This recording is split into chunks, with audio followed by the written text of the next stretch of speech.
안녕하세요. 교회학교 청소년을 위한 상담 세 번째 시간을 진행하는 정어금분교회 성백주윤입니다. 지난 시간부터 성경에서 찾는 상담 사례에 대한 부분들을 우리가 성경 안에서 자세히 살펴보고 있습니다. 특히 상담가로서 어떤 기본적인 자세를 가져야 될까에 대한 부분들을 살펴보고 있는데요. 지난 시간에 이러한 부분들을 강조해서 말씀드렸습니다. 우리가 상담을 배울 때 어떤 전문 지식도 굉장히 중요할 수 있지만 성경에서 말하고 있는 사례들을 통해서 그 가운데서 내가 상담가로서 어떤 자세를 갖춰야 될까에 대한 부분도 성경에서 자세하게 가르쳐 주고 있기 때문에, 또한 핵심적인 부분들을 가르쳐 주고 있기 때문에 그러한 사례들을 살펴봤는데, 첫 번째는 하나님과 아담에 대한 대화를 통해서 어떤 문제를 만났을 때 아담과 대화하셨던 하나님의 모습을 통해서 배웠습니다. 꼭 기억해야 될 것은, 첫 번째는 하나님께서 쉽게 평가하지 않으셨다라는 겁니다. 두 번째는요, 어떤 문제가 있다 할지라도 그 문제, 그 죄를 먼저 지적하지 않으셨다라는 겁니다. 그리고 세 번째는요, 끝까지 하나님께서 아담의 이야기를 들어주셨다라는 것, 그거를 기억해 주시면 참 좋겠습니다. 그건 상담가로서 굉장히 기본적이지만 갖춰야 될 태도입니다. 두 번째는 하나님과 모세의 대화 과정을 통해서 배웠습니다. 하나님이 갖고 계셨던 정보력과 모세가 갖고 있던 정보력이 다르기 때문에 거기서 나타나는 행동 양상, 상담의 과정이 굉장히 다르다라는 것을 볼 수 있었는데요. 모세는 계속해서 문제를 지적합니다. 저는 이래서 안 될 것 같은데요. 전 이래서 안 돼요. 전 이게 어려워요. 저는 뭐가 부족해요. 뭐가 어때요? 막 이렇게 안 좋은 부정적인 얘기를 했다면, 하나님께서는 여기에 대해서 해결책을 찾기 위해서 더 집중해서 대화하시고 말씀하고 계셨음을 우리는 볼 수 있게 됩니다. 이거는 우리가 상담가로서 가져야 될 태도이죠. 그래서 우리가 주변에 어떤 문제를 가진 청소년의 주변에 있는 사람들과 잘 알고, 또 그 가운데서 정보에 대한 부분들을 많이 알고 있으면 있을수록 상담하는 데 있어서 필요한 부분들, 특히 성경에서 말씀하고 있는 부분을 잘 전달해 줄 수 있을 겁니다. 그래서 우리가 좀 더디다 할지라도 성경에서 말하고 있는 상담에 있어서 중요한 부분들, 핵심적인 부분들을 오늘 두 번째 시간을 통해서 신약에서 말하고 있는 부분들을 통해서 더 구체적으로 보고자 합니다. 혹시 신약에서 가장 위대한 상담가다라고 한다면 누구를 뽑으실 수 있으실까요? 아마 공통적으로 이야기하실 건데, 바로 주 예수 그리스도를 아마 뽑게 되실 겁니다. 예수님은 굉장히 훌륭한 상담가였습니다. 예수님께서 보이셨던 모습을 하나하나 살펴본다면 굉장히 놀랍구나라는, 상담가로서 굉장히 놀랍구나라는 생각들을 갖게 됩니다. 그래서 오늘 예수님께서 상담하셨던 두 명의, 또한 두 가지 사례를 통해서 우리가 배우고자 합니다. 첫 번째는요, 예수님을 찾아왔던 니고데모의 모습입니다. 예수님이 얼마나 훌륭한 상담가셨고, 또한 모든 것을 아시는 분인지 니고데모가 그것을 빨리 캐치해서 한밤중에 찾아오게 됩니다. 이 니고데모의 모습은 우리가 자발적으로 상담을 요청한 청소년의 모습으로 매칭시켜서 볼 수 있는 바로 대상입니다. 가끔 우리가 교회 학교 안에서 어떤 궁금증을 가지고 나에게 질문하는 청소년들을 만날 수 있게 됩니다. 의도가 어땠든지 간에 나에게 질문했다는 것은 그것을 해결하고 싶다라는 하나의 표현입니다. 그렇기 때문에 니고데모와 예수님과의 대화를 통해서 자발적으로 상담을 요청했을 때 나는 어떻게 해야 될까에 대한 부분의 태도, 또 기본적인 자세를 함께 배워볼 수 있습니다. 특히 이걸 상담의 관점에서 본다면, 예수님께서 요한복음 3장 1절부터 쭉 대화하는 모습을 통해서 이렇게 궁금증들을 해결해 갈 수 있다면 참 좋겠다라는 생각을 가지실 수 있는데요. 충분히 시간을 가지시고 요한복음 3장을 묵상해 보시면 좋을 것 같습니다. 오늘 이 시간에는 어떤 특징들이 있는지 구체적으로 좀 볼 건데요. 첫 번째는 자발적으로 상담을 요청했다라는 겁니다. 이 강의를 들으시는 분들 중에 혹시 자발적으로 무언가를 해보신 적 있으세요? 내가 너무 궁금해서 그것을 막 알아보기 위해서 뭔가를 해보신 적 있으신가요? 지금 니고데모의 상황이 딱 그 상황입니다. 너무나 궁금한 게 있었고 그분이 누구일까부터 시작해서 그분과 대화하는 과정 가운데 이해되지 않는 부분들, 또 어려운 부분들을 만날 때마다 계속적으로 질문을 하게 됩니다. 그래서 자발적 상담 사례는 우리가 만나면 만날수록 한편으로는 굉장히 즐겁기도 하고요. 또 한편으로는 어떤 의도를 가지고 질문한다면 굉장히 곤란에 빠질 수 있는 상황이기도 합니다. 그렇지만 니고데모의 상황은 그런 상황은 아니었죠. 그래서 자발적으로 질문하는 청소년의 경우가 바로 이런 경우인데, 요한복음 3장 2절에 그가 밤에 예수께 와서 이르되라는 구절로 시작하게 됩니다. 왜 밤에 왔을까요? 성경적인 해석들이 잘 나와 있습니다. 1절에 보시면 그가 어떤 위치에 있었고 어떤 역할을 사회적으로 하고 있었는지에 나타나게 되는데, 그렇기 때문에 밤에 찾아올 수밖에 없었구나라는 부분을 쉽게 이해할 수 있게 됩니다. 근데 반대로 생각해 보면 얼마나 궁금했으면, 얼마나 만나고 싶었으면 그 시간에 찾아왔을까요?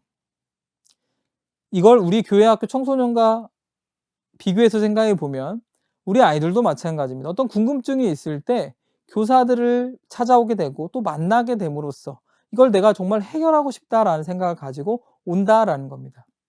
그렇기 때문에 우리는 밑에 나오는 4가지에 대한 부분을 꼭 생각하면서 상담을 해 주시면 됩니다. 첫 번째는요, 질문하는 내담자의 의도와 내용을 충분히 들어줄 필요가 있습니다. 무엇이 궁금해서 왔는가에 대한 부분을 섣부르게 판단하거나 해결책을 제시하지 말고 충분히 들어주자라는 겁니다.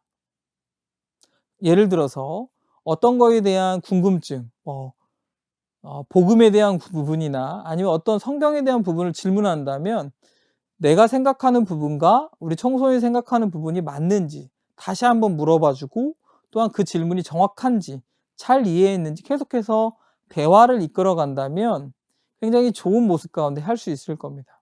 이거는 청소년이 자발적으로 상담을 요청했기 때문에 가능하다라는 거죠. 그래서 사전에 어떤 질문을 할지를 미리 알 수만 있으면 더 좋습니다. 예를 들어서 온라인 메신저를 통해서 선생님 저 뭐 궁금한 게 있어요 이렇게 물어보면 어떤 부분이 궁금하니? 라는 것을 통해서 질문을 먼저 알게 되면 어떤 질문에 대해서 충분히 교회 학교 안에서 잘 알고 있는 분이 있다면 미리 지식을 가지고 또한 관련된 지식을 가지고 상담을 진행하면 더 많이 도와줄 수 있다라는 겁니다. 예를 들어서 어떤 창조에 대해서 궁금해요 라고 한다면 창조 과학에 대해서 충분한 정보를 가지고 상담해 주면 궁금증을 잘 해결해 갈 수 있다라는 거죠. 그리고 교회 학교 안에는 내가 아니어도 이것에 대해서 답해 줄 수 있는 사람이 있다라는 것을 항상 명심해야 됩니다. 그래서 내가 모르는데 아는 척하거나 또한 정확하지 않은 답을 주는 것은 오히려 문제를 더 어렵게 만들 수 있습니다. 또 의욕적으로 질문을 했는데 적절한 답이 나에게 오지 않으면 다시 또 질문하지 않는 모습도 나타날 수 있기 때문에 혹시 내가 모르는 부분에 대한 질문이라면 선생님이 충분히 알아보고 답해 줘도 될까? 라고 양해를 구하고 여기에 대한 답을 충분히 생각해 보고 또 알아본 후에 답을 해 주는 것도 굉장히 좋은 상담자로서의 태도일 겁니다. 그리고 만약에 내가 아니고 다른 교사가 더 잘 알고 있다면 그 교사를 연결해 주는 것도 굉장히 중요한 자발적인 상담에서 상담자가 가져야 될 태도다라는 것을 꼭 기억해 주시길 바라겠고요. 두 번째는 대화의 주도권이 누구에게 있느냐입니다. 자발적으로 상담을 요청했기 때문에 이 대화의 주도권은 바로 상담자에게 있습니다. 그래서 10절에 대한 내용, 요한복음 3장 10절에 대한 내용을 보면 니고데모가 대답하여 이르되 어찌 그러한 일이 일어날 수 있습니까? 라고 했을 때 보통 상담에서는 누군가에 대해서 좀 혼내는 어떤 말투를 잘 쓰지 않지만 니고데모가 계속해서 궁금증을 물어보고 또한 이러한 대화의 주도권이 예수님에게 있다는 것을 10절을 통해서 볼 수 있게 됩니다. 예수께서 그에게 대답하여 이르시되 너는 이스라엘 선생으로서 이러한 것들을 알지 못하냐 이에 대한 부분들을 말씀함으로써 분명히 대화의 주도권, 이 상담에 대해서 내가 명확하게 생각하고 있고 또한 답해 줄 수 있는 게 예수님이다라는 것을 충분하게 전달해 줄 수 있습니다. 그런데 꼭 기억해야 될 것이 있습니다. 어떤 것이냐면 이런 궁금증을 가지고 질문하는 학생들이 있다면 특히 진리에 대한 부분은 그 자리에서 명확하게 풀어주는 것이 굉장히 중요합니다. 그래서 사실 교회학교 교사라면 성경에 대한 진리적인 부분을 기본적으로 많이 알고 있어야 됩니다. 또한 정확하게 알고 있어야 됩니다. 그래서 진리에 대한 부분이 질문이 왔을 때는 사실 넘기는 것보다는 그 자리에서 명확하게 설명해 줄 때 대화의 주도권이 계속 교사에게 있고 또 그 가운데서 대화를 이어갈 수 있습니다. 그런데 가끔 질문하는 내용 중에 진리가 아닌 어떤 비진리적인 거나 교회 학교 안에서 이루어지고 있는 어떤 행동이나 관계에 대한 문제 아니면 어떤 문화적인 문제를 물어보는 경우도 있습니다. 그럴 때는 바로 대답하는 게 아니라 가능성을 최대한 열어두고 상담을 하는 것이 중요합니다. 왜냐하면 교사가 어떤 답을 내려줬을 때 그 답이 진리인 것처럼 믿는 학생도 있을 수 있습니다. 그래서 선생님이 말하는 게 정답이 아닐 수 있지만 선생님이 생각할 때는 이게 좋은 것 같아 라는 태도를 가지고 상담을 한다면 충분히 자발적으로 상담한 질문을 한 학생들도 상담을 통해서 많은 정보들을 얻어가거나 또한 마음 가운데 궁금증에 대한 해결책을 가져갈 수 있을 겁니다. 그리고 예수님과 니고데모의 대화를 통해서 볼 수 있는 부분 중에 하나가 시작은 어떤 계속 질문을 통해서 해감을 볼 수 있지만 뒤로 가면 갈수록 이 궁금증에 대한 해결책을 정확하게 제시해 주고 계심을 볼 수 있게 됩니다. 그래서 니고데모가 쉽게 이해할 수 있는 부분의 내용들을 가지고 설명하고 있음을 볼 수 있게 됩니다. 니고데모는 유대인이었고 또 그 가운데서 굉장히 지도자급의 역할들을 하고 있었습니다. 그 당시에 지도자급이라는 것은 똑똑함을 말하는 것 이상으로 성경에 대해서 깊이 알고 있었다라는 것을 설명하고 있죠. 마찬가지로 요한복음 3장 14절부터 15절에 이러한 내용이 나오는데요. 모세가 광야에서 뱀을 든 것 같이 인자도 들려야 하리니 라는 부분을 통해서 설명을 하고 있습니다. 우리는 이스라엘 사람이 아니기 때문에 이스라엘의 역사를 잘 모를 수 있습니다. 그렇지만 니고데모는 이스라엘의 역사를 잘 알고 있었기 때문에 모세가 광야에서 뱀을 들었다는 게 어떤 의미인지 무엇을 말하고 있는지 잘 또 쉽게 이해할 수 있었다라는 겁니다. 이것은요, 우리가 자발적으로 질문을 한 내용에 대해서 교사가 충분히 준비된 가운데에서 해결책을 제시할 때 그 학생의 수준을 고려해서 대답을 해준다면 또한 쉽게 이해할 수 있는 예시를 통해서 대답을 해준다면 이 상담은 충분히 잘 진행됐다고 볼 수 있을 겁니다. 그래서 중요한 건 내가 먼저 설명을 했는데 그게 이해가 됐는지에 대해서 물어봐야 합니다. 왜냐하면 문화 차이가 있어서 나는 쉽게 생각하는 것이 학생들에게는 쉽지 않을 수 있다는 거죠. 내가 쉽게 떠올릴 수 있는 어떤 연예인, 예를 들어서 유리가 어디 그룹의 멤버야? 이걸 물어보는데 어떤 나이가 많은 세대는 핑크를 떠올릴 수도 있고 어떤 세대는 소녀시대를 떠올릴 수 있고 어떤 세대는 또 아이돌을 떠올릴 수 있는데 이거는 같은 예시를 들었지만 이해하는 정도가 다르다라는 겁니다. 그렇기 때문에 내가 정말 정확하게 잘 이해했는가에 대한 부분을 다시 한번 물어봐 주는 것이 굉장히 중요합니다. 이는 상담이 좀 길어지더라도 자발적으로 질문했기 때문에 상담 시간과 크게 무관할 수 있습니다. 그래서 얼마나 잘 이해했는지 다시 물어봐 주고 또한 마지막으로는 네가 궁금한 것이 정말 해결됐느냐에 대한 질문도 꼭 해줘야 됩니다. 선생님이 대답해 줄 수 있는 부분은 여기까지인데 이걸로 충분한 답이 됐니? 라고 물어줌으로써 궁금증을 가지고 물어봤던 내용에 대해서 답을 잘 했는가에 대해서 마지막에 꼭 물어봐야 합니다. 그리고 나서 잘 해결됐다면 언제든지 궁금한 게 있으면 또 물어봐 주면 좋겠다라는 내용을 통해서 어떤 신앙적인 혼선을 가질 때 어떤 궁금증 때문에 어려움을 겪을 때 선생님을 찾아와 라는 것에 대해서 항상 열어두는 것이 굉장히 중요할 겁니다. 그런데 자발적으로 어떤 질문들을 하는 사람들 중에 어떤 의도를 가지고 물어보는 경우의 사례들이 있습니다. 이 사건이 아마 그럴 겁니다. 음행 중 바리새인과 서기관에 잡혀온 여인이 있습니다. 이 사건에 대해서 조금 더 들여보면 내담자의 나쁜 의도가 충분히 들어가 있음을 우리는 알 수 있습니다.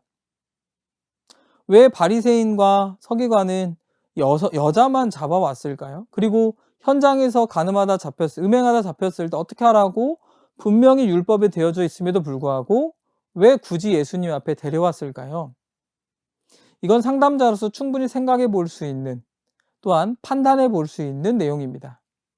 그가 좋지 않은 의도를 가지고 예수님 앞에 데려왔구나라는 것을 우리는 이해할 수 있다라는 거죠. 그래서 좋지 않은 의도를 가지고 질문하는 경우도 학생들이 있을 수 있습니다.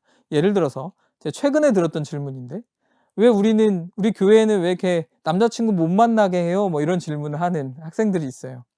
예, 이게 충분히 의도가 있다라는 겁니다. 예, 그 안에 어떤 숨겨진 의도가 있다라는 거죠. 그런 의도가 있다고 볼 때는 아무리 자발적으로 질문했다 할지라도 그 질문에 대한 의미를 명확하게 먼저 파악하는 것이 굉장히 중요합니다. 그렇지 않고 섣불리 대답해 주면 그 부분이, 예를 들어서 그때 어떤 선생님이 그렇게 얘기해 줬는데 왜 그게 안 돼요? 다른 교사한테 그렇게 얘기하면 굉장히 어려움의 시작이 될 수 있기 때문에 항상 어떤 의도가 있는지를 정확하게 파악하기 위해서 질문을 하고 또 그것에 대한 노력을 기울이는 게 중요할 거고요. 그 다음으로는 이런 질문들을 통해서 계속해서 상담을 어떻게 이끌어갈 것인가에 대한 부분들, 이것도 고민을 해봐야 합니다. 왜냐하면 질문을 먼저 해줬기 때문에 그 질문들 가운데서 이것을 해결하지 못하고 계속 넘길 수는 없습니다. 그러면 이후에 어떻게 계획을 세울지에 대한 부분도 고민하고 그 질문들을 통해서 계속해서 상담 시간들을 만들어가는 것이 필요할 겁니다. 또한 앞서 말한 것과 같이 직접적인 답을 피하는 것이 굉장히 지혜로운 모습일 겁니다. 예수님께서도 마찬가지로 충분히 말로써 하실 수 있음에도 불구하고 굉장히 지혜롭게 몸을 굽혀서 그 땅에다가 글씨를 쓰십니다. 뭐라고 쓰셨죠? 너희 중에 죄 없는 자 먼저 돌로 칠하라고 말씀하셨습니다. 이거는 우리가 상담자로서 자발적인 내담자를 만나게 될 때 기쁨이 있을 수 있지만 그가 원하는 대답을 바로 해주기는 어려울 수도 있고요. 또 첫 상담을 통해서 직접적인 답을 해주는 것이 굉장히 어려울 수도 있습니다. 왜냐하면 그가 어떤 의도로 물어봤는지 다 이해할 수 없기 때문에 이런 부분들이 어렵다라는 것을 충분히 이해하는 가정 가운데 이 내담자, 문제를 갖고 또 질문을 한 청소년의 주변, 어떤 교사나 학생이나 또 부모를 통해서 왜 이런 고민을 하게 됐는가에 대해서 파악해 보는 것도 굉장히 좋은 방법입니다. 그것이 파악이 되면 나에게 이런 질문을 왜 했을까에 대해서 이제 이해하게 되고, 그러면 그 이해하는 과정을 통해서 답변을 해줄 때 성경에서 말하고 있는 진리의 모습들, 또 성경에서 말하고 있는 신앙의 모습들로 더 가까이 올 수 있습니다. 그래서 어떤 질문을 받을 때 나에게 물어봐 줬기 때문에 답해 줘야지라는 어떤 막 의무감에 휩싸일 수 있지만 그것이 자칫 문제를 더 어렵게 만들 수 있기 때문에 상담가로서 어떤 질문을 받을 때에도 충분히 고민해 보고 생각하는 가운데 대답할 필요가 있는데요. 우리가 이러한 부분들 때문에 항상 생각해야 될 부분 중에 이런 말씀이 있습니다. 내가 너희를 부끄럽게 하려 이 말을 하는 것이 아니라 너희 가운데 그 형제 간의 일을 판단할 자가 분명히 있다, 지혜 있는 자가 있다라고 우리에게 말해주고 있기 때문에 내가 직접적인 답을 못한다 할지라도 주변 사람들을 통해서 충분히 답을 얻을 수 있고 또한 답을 해줄 수 있는 사람이 있다라는 것을 기억하는 과정 가운데 지혜롭게 접근하는 것이 중요하고요. 그렇기 때문에 이러한 자발적으로 만나는 사람들, 언제 어느 순간에 만날 수 있을지 잘 모릅니다. 그리고 교회 학교에서 어떤 문제가 일어나는지 제가 다 알고 있지 않기 때문에 나에게 이러한 질문들이 교사로서 다가올 때 항상 준비가 되어져 있다면 충분히 답을 더 많이 해줄 수 있을 겁니다. 그래서 항상 교회 학교 안에서 기도하게 되는 것은 성령님의 인도하심입니다. 우리가 항상 지혜롭게 모든 걸 답해주면 좋지만 그 답이 내가 가지고 있는 것 안에서 나오기 때문에 내 안에 있는 어떤 지식이나 지혜에 의존하는 게 아니라 내 안에 있는 성령님을 의지함으로써 주님께서 이끄시는 대화, 또 주님께서 이끄시는 상담, 이런 부분들이 이루어질 수 있도록 우리가 상담가로서 기본적인 굉장히 핵심적인 부분, 주님을 의지하고 인도하심을 구하면서 상담을 해가는 것이 굉장히 중요합니다. 그렇지 않으면 어떤 어려움에 빠질 수도 있고요. 또 내가 했던 상담으로 말미암아 그 학생도 마음이 어려워질 수 있다라고 볼 수 있습니다. 그래서 오늘 교회학교 청소년을 위한 상담 3번째 시간을 진행하였습니다. 이 시간을 통해서 우리가 상담 사례들을 살펴봤는데, 자발적으로 상담을 하는 청소년들을 만날 때 기쁨은 있지만 그가 왜 이런 질문을 하는가에 대해서 항상 고민하면서 예수님처럼 지혜롭게 다가간다면 우리가 만나는 청소년들에게 더 많은, 또 어떤 고민에 휩싸이는 게 아니라 더 많은 경험들, 신앙의 경험들을 해갈 수 있도록 우리는 상담을 할 수 있을 겁니다. 그래서 이 강의를 보시는 우리 교사분들께서도 주변에 있는 청소년들, 어떤 고민에 빠진 청소년들을 만날 때 주저하지 마시고 또한 상담을 통해서 도움을 줄 수 있기를 바라겠습니다. 이상으로 3번째 시간 마치도록 하겠습니다. 감사합니다.